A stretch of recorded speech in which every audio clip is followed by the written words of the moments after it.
ओम काली काली महाकाली कालिके परमेश्वरी सर्वानंद करी देवी नारायणी नमस्तुते।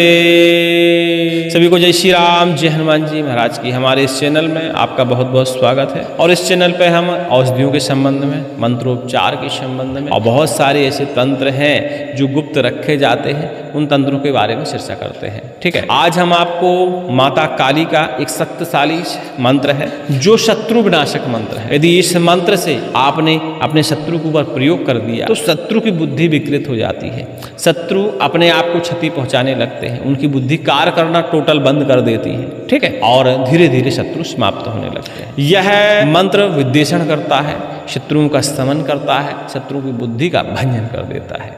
ठीक है, कई लोगों ने इस मंत्र विधान के बारे में चर्चा करी थी, मांग करी थी कि इसका पूर्ण विधि विधान हमें उपलब्ध कराया जाए। तो आज हम उसका पूर्ण विधि विधान आपको उपलब्ध कराने का प्रयास कर रहे हैं। लेकिन ध्यान दीजिएगा, शत्रु के ऊपर कभी भी ऐसे तंत्रों का प्रयोग नहीं करना चाहिए। यदि शत्रु का नुकसान होता है और वो निर्दोष है तो ध्यान दीजिएगा 40 से 50% दंड हमें भी भुगतना पड़ता है।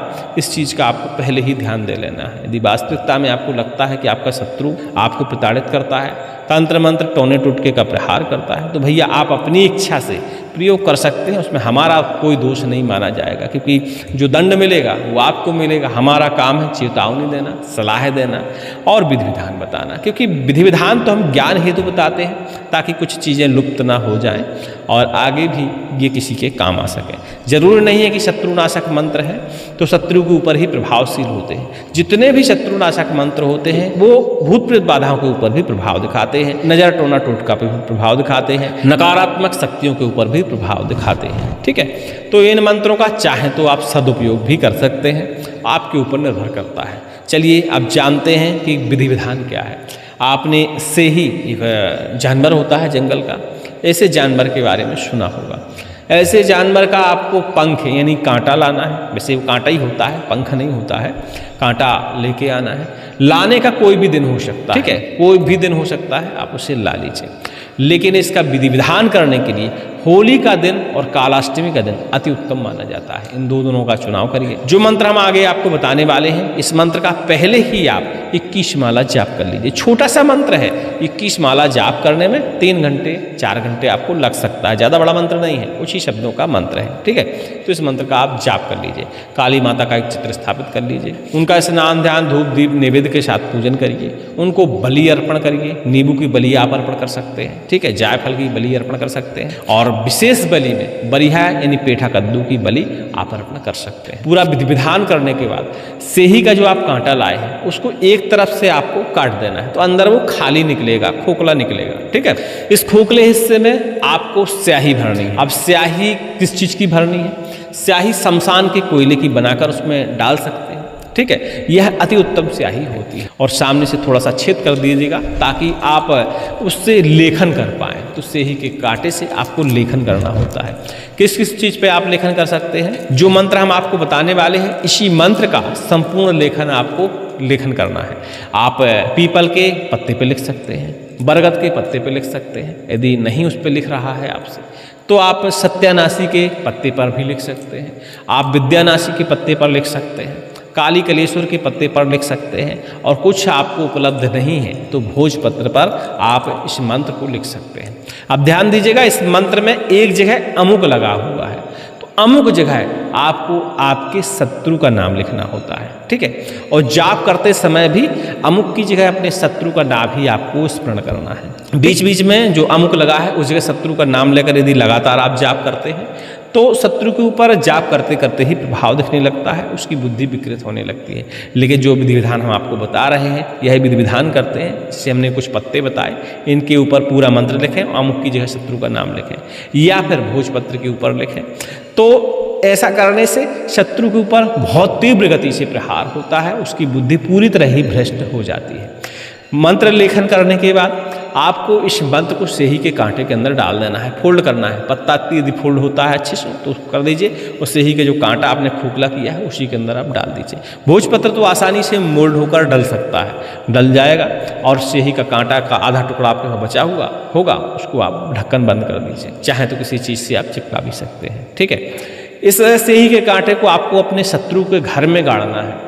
चाहे तो उसकी दीवार में आप गाड़ सकते हैं, दरवाजे में गाड़ सकते हैं, या किसी न किसी तरह उसके परिक्षेत्र में यह कांटा पहुंच जाना चाहिए, घर के परिक्षेत्र के अंदर। ऐसा करने से शत्रु के ऊपर तुरंत ही प्रभाव दिखाता है। उस घर में रहने वाले लोगों के सभी का विद्वेषण हो जाता है, सभी की बुद्धि विकृत होने लगती है, आपस में ही उनमें लड़ाई झगड़ा मच जाता है। यहाँ तक की बात यहाँ तक पहुँच जाती है कि आपस में ही वो समाप्त होने की कगार पर पहुँच जाते हैं। खतरनाक प्रयोग है, आजमाया हुआ प्रयोग है और बहुत जल्दी ही प्रभाव दिखाता है। होली के दिन आप करते हैं तो 7 से 15 दिन के अंदर आपको रिजल्ट मिलना शुरू हो जाता है। कालाष्टमी के दिन यदि करते हैं तो एक ही रात के बाद इस मंत्र का प्रभाव नजर आने लगता है। ठीक है, सोच समझ के ऐसे मंत्रों का, ऐसे विधि विधान का हमें प्रयोग करना चाहिए।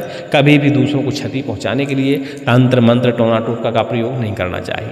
अब आप कहेंगे कि आपने तो पूरा विधि विधान बता दिया, आपको दोष नहीं लगेगा। भैया हमारा कार्य है ज्ञान बांटना, ठीक है, इतने बड़े ज्ञानी तो हम है नहीं है, लेकिन कई लोग मांग करते हैं तो ज्ञान हेतु, जानकारी हेतु ऐसी विधि विधान आपको उपलब्ध करा देते हैं।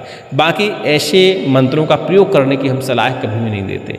अब बताना इसलिए जरूरी होता है कि ऐसे मंत्रों का हम सदुपयोग में भी कभी कभी प्रयोग करते हैं। ये सारे मंत्र जो हम आपको बताते हैं ये भूत प्रेत बाधा नकारात्मक शक्तियों पर भी प्रभाव दिखाते हैं। तो आप चाहें तो इन मंत्रों से आप इन शक्तियों के ऊपर प्रयोग करके अपनी बाधा का हरण कर सकते हैं। परोपकार में भी ऐसे मंत्रों का प्रयोग करके पुण्य की प्राप्ति पा सकते हैं। मंत्र ध्यान से सुनेंगे। ध्यान मंत्र एक बार हम बोलते हैं और फिर मंत्र बताते हैं, क्योंकि जब आप इस मंत्र का जापन करेंगे उस समय आपको ध्यान मंत्र भी बोलना आवश्यक है और जो मुख्य मंत्र है उसका आपको जापन करना है। ॐ धूम्रवर्णा महादेवीं त्रिनेत्रां शशिशेखरां जटाजूटसमायुक्तां व्याघ्रचर्म परिचच्छेदां कृशाङ्गिमस्तु मालढ्ढ कात्रकार्बकराम्बुजां कोटराक्षीं सुदंष्ट्रां च पातालसन्निभोदरां ॐ क्रीं कालकाय नमः। यह इस मंत्र का ध्यान है, ठीक है। और अब चलिए मुख्य मंत्र की तरफ चलते हैं। इसको ध्यान से सुनिएगा और हम प्रयास करेंगे, डिस्क्रिप्शन में हम लिख देंगे। ॐ ह्रां गलां हसौ भ्रां भगवती दंडधारिणी अमुकम अमुकम शीघ्रं विद्वेषय विद्वेषय रोधय रोधय भंजय भंजय श्रीं माया राज्ञै ॐ हौं हौं हौं। इसमें आपने अमुकम अमुकम जहां हमने मंत्र के बीच में पढ़ा है इस जगह ही आपको अपने शत्रु का नाम स्मरण करना है और इसी जगह आपको अपने शत्रु का नाम भी लिखना है। जब भूतपत्र पर इस मंत्र का आप लेखन करेंगे, लेखन करने के बाद धूप दिखाइए और गुग्गुल की धुनी उस कांटे को दिखाइए और इसके बाद आप चाहें तो कालाष्टमी के दिन ही इस कांटे को आप अपने शत्रु के यहाँ पहुँचा सकते हैं या फिर अगली कालाष्टमी का इंतजार करके, क्योंकि करना उसी दिन होता है, ठीक है। जिस दिन जाप करें उसी दिन आपको यह कांटा शत्रु के यहाँ पहुँचाना होता है, तभी यह प्रभावशील है। तो पहली कालाष्टमी के दिन बनाकर आप रख लीजिए और दूसरी जब कालाष्टमी आएगी उस दिन इस कांटे को आप शत्रु के यहाँ पहुँचा दीजिए। अब कालाष्टमी में यदि मतभेद है कि नहीं आप उस समय तक रुक सकते, बहुत जल्दीबाजी है, तो आप अमावस्या के दिन भी इस कांटे को शत्रु के यहाँ पहुँचा सकते हैं। ऐसा करने से शत्रु की बुद्धि विकृत होती है, आपस में ही वो लड़ने लगते हैं, परिवार के सदस्यों का सभी का मानसिक संतुलन खराब हो जाता है, आय के सूत्र उनके बंद हो जाते हैं, जिससे उनको बहुत ज़्यादा क्षति पहुँचती है। हाँ, लेकिन इसी मंत्र से आप परोपकार भी कर सकते हैं। इस मंत्र में अमुक की जगह है सर्व बाधा यदि बोलते हैं तो समझ लीजिए कि सर्व बाधा, चाहे वो किसी भी प्रकार की बाधा हो, आपके ऊपर तंत्र मंत्र टोना टोटका हो, भूत प्रेत बाधा हो, ऐसी तमाम प्रकार की नकारात्मक ऊर्जा होती हैं, उनके ऊपर यह मंत्र प्रभाव दिखाने लगता है। क्योंकि जो चीज़ या जो शक्ति हमें नुकसान पहुंचाने का प्रयास करती है वो सारी चीज़ें हमारे लिए शत्रु होती हैं, ठीक है। मतलब कोई शक्ति या व्यक्ति यदि हमें नुकसान पहुंचाता है तो वह हमारा शत्रु होता है और यह मंत्र हर शत्रु के ऊपर प्रभावशील होता है। उम्मीद करते हैं सारी जानकारी आप हमारी समझ गए होंगे। इस मंत्र का या किसी भी मंत्र को लगातार श्रवण करने के लिए हमारे मुख्य चैनल संकटनाशक पर आप विजिट कर सकते हैं, जहां पे हम सभी प्रकार के बुंदेलखंडी शावर मंत्रों का श्रवण उपलब्ध कराते हैं। हाँ,